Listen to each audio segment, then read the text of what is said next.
साधकों, आज एक बहुत जरूरी बात करनी है। एक ऐसी बात जो हर इंसान के जीवन में कभी न कभी आती है, जिससे कोई बच नहीं पाया, और वो है बुरा समय, कठिन समय।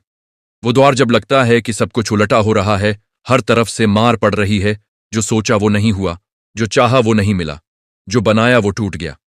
ऐसे समय में इंसान क्या करे, कहां जाए, किसको पुकारे, यही आज हम बात करेंगे। पहले यह समझो कि यह बुरा समय आता क्यों है। बहुत लोग सोचते हैं, महाराज जी, हमने कोई गलत काम नहीं किया, हम तो सत्संग में आते हैं, भजन करते हैं, सेवा करते हैं, फिर भी हमारे साथ ऐसा क्यों हो रहा है।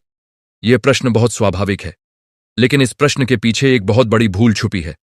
और वो भूल है यह सोचना कि अच्छे कर्म करने से जीवन में कठिनाइयां आनी बंद हो जाएंगी। नहीं बच्चों, ऐसा नहीं होता। जीवन एक लेखा जोखा है। जो हम अनेक जन्मों से बोते आए हैं, वो इस जन्म में काटना पड़ता है। ये कोई दंड नहीं है, ये प्रकृति का नियम है। जैसे किसान जब बीज बोता है तो फसल अपने समय पर ही आती है, चाहे किसान कितना भी अधीर हो जाए। उसी प्रकार हमारे कर्मों का फल भी अपने नियत समय पर आता है। तो फिर सत्संग का, भजन का, ब्रह्मज्ञान का क्या लाभ? यह प्रश्न उठेगा। सुनो ध्यान से। लाभ यह है कि बिना ज्ञान के जब बुरा समय आता है तो इंसान टूट जाता है, बिखर जाता है, हार मान लेता है। और ज्ञान के साथ जब वही बुरा समय आता है तो इंसान उसे समझता है, उसमें से रास्ता निकालता है, और उस कठिनाई के भीतर से एक नया इंसान बनकर निकलता है। यही फर्क है। ज्ञान कठिनाई को हटाता नहीं, ज्ञान तुम्हें इतना मजबूत बनाता है कि कठिनाई तुम्हें हिला न सके। देखो, शास्त्र क्या कहते हैं इस विषय पर। गीता में भगवान कृष्ण अर्जुन से कहते हैं, सुख दुह के समय कृत्वा लाभालाभौ जया जयो, अर्थात सुख और दुख को, लाभ और हानि को, जय और पराजय को, इन सब को समान समझकर युद्ध में लग जा। यह कोई साधारण उपदेश नहीं है, यह जीवन जीने की सबसे गहरी कला है। भगवान कह रहे हैं, घबरा मत, रुक मत, डर मत, जो आ रहा है उसे आने दो और तू अपना कर्म करता रह। यह संभव, यही असली शक्ति है। कबीरदास जी ने कहा था, दुख में सुमिरन सब करें, सुख में करे न कोय। जो सुख में सुमिरन करें तो दुख काहे को होए। यह बहुत गहरी बात है। इंसान की आदत क्या है, जब सब ठीक होता है तो भगवान को, सद्गुरु को भूल जाता है। जब तकलीफ आती है तब दौड़ कर आता है, महाराज जी बचाइए, महाराज जी कुछ कीजिए।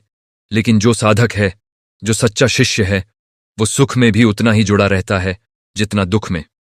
और जो दोनों अवस्थाओं में अपने सद्गुरु से जुड़ा रहता है, उसे बुरा समय तोड़ नहीं पाता, केवल तराशता है। अब एक बात और सुनो, जो बहुत जरूरी है। बुरे समय में इंसान की सबसे बड़ी गलती क्या होती है? यह होती है कि वो उस समय में अकेला हो जाता है, अपने भीतर बंद हो जाता है। सोचने लगता है, कोई नहीं समझेगा, कोई नहीं सुनेगा, मेरे जैसा दुखी तो दुनिया में कोई है ही नहीं। और जितना वो इस सोच में डूबता जाता है, उतना ही वो अंधेरे में उतरता जाता है। यही माया की सबसे बड़ी चाल है, तुम्हें यह विश्वास दिलाना कि तुम अकेले हो। लेकिन बच्चों, जिसके जीवन में सद्गुरु हैं, वो कभी अकेला नहीं, कभी नहीं।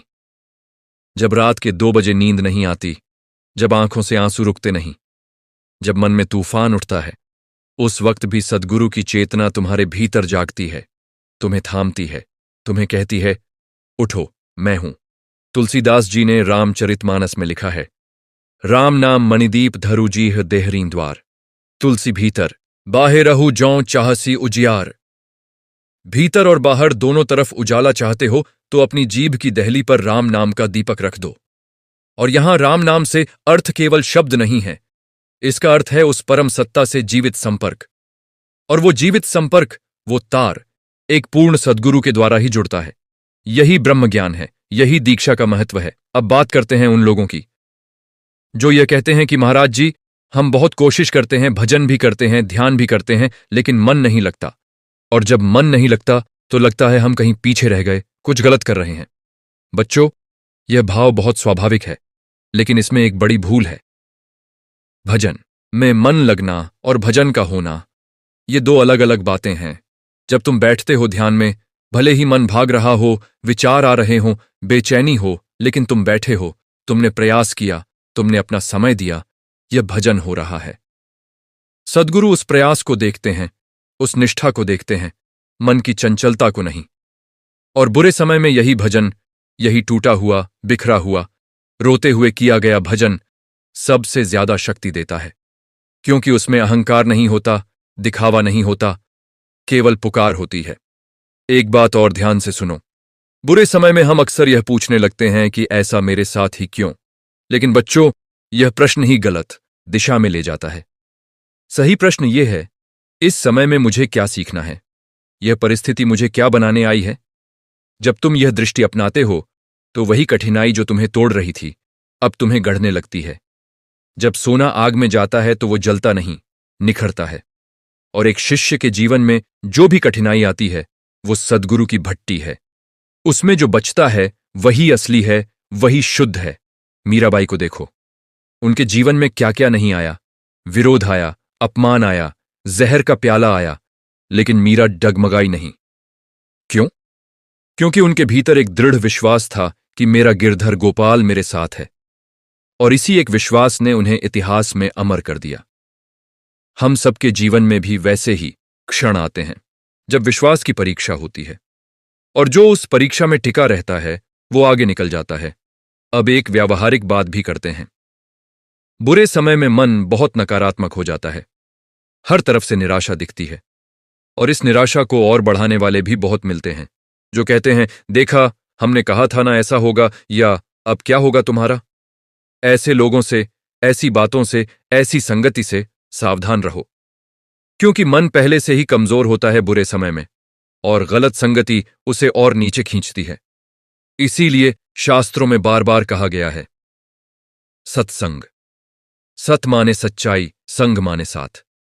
सच्चाई का साथ, सद्गुरु का साथ, साधुओं का साथ, ऐसे लोगों का साथ जो तुम्हें गिरने नहीं देते, जो तुम्हारे हाथ थामते हैं, जो कहते हैं, उठो, यह वक्त भी गुजर जाएगा।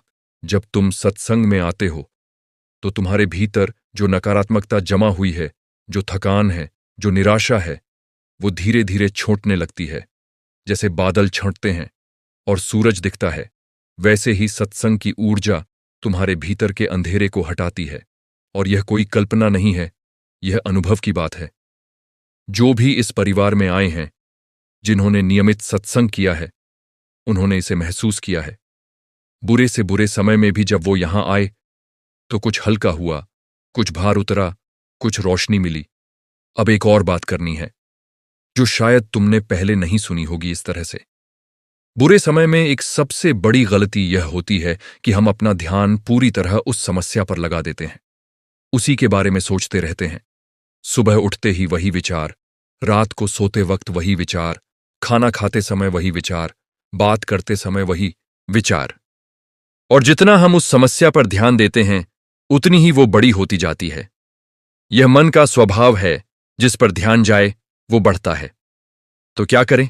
ध्यान हटाओ, लेकिन किसी व्यर्थ चीज पर नहीं, बल्कि अपने भजन पर, अपनी सेवा पर, अपने सद्गुरु पर। जब मन उस समस्या की तरफ जाए तो उसे धीरे से वापस खींचो और कहो, नहीं, अभी नहीं, अभी मुझे अपना भजन करना है। यह अभ्यास धीरे धीरे मन को इतना मजबूत बना देता है कि बाहर की परिस्थिति चाहे जो हो, भीतर एक स्थिरता रहती है। गुरु नानक देव जी ने कहा था, मन तू ज्योत स्वरूप है, आपना मूल पछाण। हे मन, तू प्रकाश स्वरूप है, अपनी असली पहचान को जान।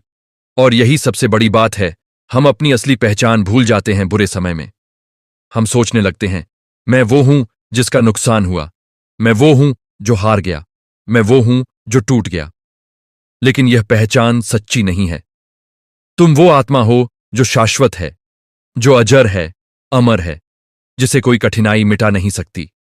और जब एक पूर्ण सद्गुरु ब्रह्म ज्ञान देकर इस आत्मस्वरूप का साक्षात्कार कराता है, तो फिर बाहरी उथल पुथल भीतर तक नहीं पहुंचती। ऊपर से तूफान आता है, लेकिन भीतर गहरी शांति रहती है। जैसे समुद्र की सतह पर लहरें उठती हैं, लेकिन गहराई में सब शांत रहता है। और देखो, इतिहास में जितने भी महापुरुष हुए, जितने भी संत हुए, उनके जीवन में कठिनाइयां नहीं आईं क्या? बहुत आईं। श्री राम को वनवास मिला, माता सीता का हरण हुआ, पांडवों को 12 वर्ष वन में बिताने पड़े। स्वामी विवेकानंद ने अपने जीवन में इतनी गरीबी और संघर्ष झेला कि सुनकर मन भर आए। लेकिन इन सब में एक बात समान थी, इन्होंने अपनी परिस्थिति को अपना अंत नहीं माना। इन्होंने यह नहीं कहा, बस अब और नहीं। इन्होंने उठकर, संभलकर अपने धर्म पर, अपने सद्गुरु पर, अपने ईश्वर पर भरोसा रखा और आगे बढ़े। और यही भरोसा उनकी सबसे बड़ी शक्ति बना। बच्चों, एक बात और जोड़नी है यहां। बुरे समय में हम अक्सर दूसरों को दोष देने लगते हैं। फलां ने ऐसा किया, ढिकाने ने वैसा किया, अगर वो ऐसा न करता तो मेरे साथ यह न होता। यह मन की एक बहुत पुरानी आदत है, दोष बाहर ढूंढना। लेकिन जब तक हम दोष बाहर ढूंढते रहेंगे, तब तक हम खुद को बदलने का अवसर गंवाते रहेंगे। असली प्रश्न यह नहीं है कि उसने क्या किया। असली प्रश्न यह है कि मैं क्या करूंगा अब? मेरे हाथ में क्या है? और जो अपने हाथ की शक्ति को पहचान लेता है, वो किसी भी परिस्थिति में असहाय नहीं रहता। कर्म का सिद्धांत यहां बहुत महत्वपूर्ण है। जो भी हमारे जीवन में आता है, वो हमारे अपने ही बोए हुए बीजों का फल है। इसका अर्थ यह नहीं कि हम हाथ पर हाथ धरकर बैठ जाएं और कहें, कर्म में था, भोग रहे हैं। नहीं, इसका अर्थ यह है कि जो हो चुका है उसके लिए रोना बंद करो, और जो अभी से बोओगे उसे सोच समझकर बो, क्योंकि आज जो तुम करते हो वो कल का भाग्य बन जाता है। तो बुरे समय में भी अच्छे कर्म करते रहो, किसी की मदद करो, किसी के काम आओ, अपनी सेवा मत छोड़ो। यह सकारात्मक बीज तुम्हारे आने वाले समय को बदल देते हैं। और इसके साथ साथ कृतज्ञता, यह एक ऐसा भाव है जो बुरे समय में बहुत मुश्किल लगता है, लेकिन है बहुत जरूरी। जब सब बुरा लग रहा हो, तब भी रुककर देखो कि क्या क्या अच्छा है तुम्हारे पास। सांस आ रही है, यह कम बड़ी बात नहीं। आंखें हैं जो देख सकती हैं, कोई न कोई अपना है। और सबसे बड़ी बात, एक सद्गुरु हैं जिनकी कृपा तुम्हारे ऊपर है। ये सब छोटी बातें नहीं हैं। जब हम इन बातों के प्रति कृतज्ञ होते हैं, तो मन की नकारात्मकता धीरे धीरे कमजोर पड़ने लगती है। और कृतज्ञता का यह भाव जब सद्गुरु के प्रति जागता है, तो वो भक्ति का रूप लेने लगता है। और भक्ति जहां है, वहां निराशा टिक नहीं सकती। सूरदास जी ने क्या सुंदर लिखा है, प्रभु मेरे अवगुण चित्त न धरो, समदर्शी है नाम तिहारो, चाहत हो पार करो। हे प्रभु, मेरे अवगुणों को मत देखो, तुम तो समदर्शी हो, मुझे भी पार लगा दो। यह याचना, यह विनम्र पुकार, यही तो भक्त का सबसे बड़ा हथियार है। जब हम यह मान लेते हैं कि मैं अपूर्ण हूं, मुझसे गलतियां हुई हैं, लेकिन फिर भी तुम मेरे हो, तो उस क्षण से सद्गुरु की कृपा की धारा और तेज हो जाती है। अहंकार जहां झुकता है, वहां अनुग्रह बरसता है। एक और बात, बुरे समय में धैर्य की बहुत आवश्यकता होती है। और धैर्य सबसे कठिन काम है, क्योंकि जब तकलीफ होती है तो मन चाहता है अभी हल हो जाए, अभी बदल जाए, अभी ठीक हो जाए। लेकिन प्रकृति का अपना समय होता है। जैसे गर्भ में बच्चा 9 महीने में पूरा होता है, आप चाहें तो भी उसे 4 महीने में नहीं निकाल सकते। वैसे ही हर समस्या का एक नियत समय होता है। और धैर्य रखना यह कमजोरी नहीं है, यह सबसे बड़ी शक्ति है। संत कहते हैं, सब्र का फल मीठा होता है। और यह सब्र, यह प्रतीक्षा जब सद्गुरु पर विश्वास के साथ होती है, तो वो साधना बन जाती है। हर वो पल जिसमें तुमने कहा सद्गुरु पर भरोसा है, वो करेंगे, वो पल तुम्हारे खाते में जमा हो रहा है। अब एक बहुत व्यावहारिक बात, जो शायद कम लोग कहते हैं, लेकिन बहुत जरूरी है। बुरे समय में अपना शरीर मत तोड़ो। नींद लो, खाना खाओ, थोड़ा बाहर निकलो। बहुत से लोग कठिनाई में इतना डूब जाते हैं कि खाना पीना भूल जाते हैं, रात भर जागते रहते हैं, और फिर शरीर भी कमजोर हो जाता है। जब शरीर कमजोर होता है, तो मन और भी ज्यादा नकारात्मक हो जाता है। यह एक दुष्चक्र है, इसे तोड़ो। अपना ख्याल रखो, क्योंकि यह शरीर भजन का साधन है। इसी शरीर से भजन होगा, सेवा होगी, सत्संग में आना होगा। तो इसकी देखभाल करना भी एक प्रकार की साधना है। और जब शरीर को संभाला है, मन को सत्संग से जोड़ा है, तो फिर एक और काम करो। किसी ऐसे इंसान से बात करो जिस पर तुम्हें भरोसा हो, जो सुने, जो समझे, जो टोके नहीं। अपना दुख भीतर मत दबाओ। दबा हुआ दुख और गहरा जाता है, निकला हुआ दुख हल्का होता है। और अगर कोई नहीं है, तो अपने सद्गुरु से बात करो। बैठो एकांत में, आंखें बंद करो और मन ही मन कहो, महाराज जी, यह हो रहा है मेरे साथ, मैं संभाल नहीं पा रहा। आप देख रहे हो, आप जानते हो, मुझे राह दिखाओ। यह प्रार्थना, यह सीधी बात सद्गुरु तक पहुंचती है, क्योंकि सद्गुरु की चेतना सर्वव्यापी है। वो हर शिष्य को हर पल देख रहे हैं।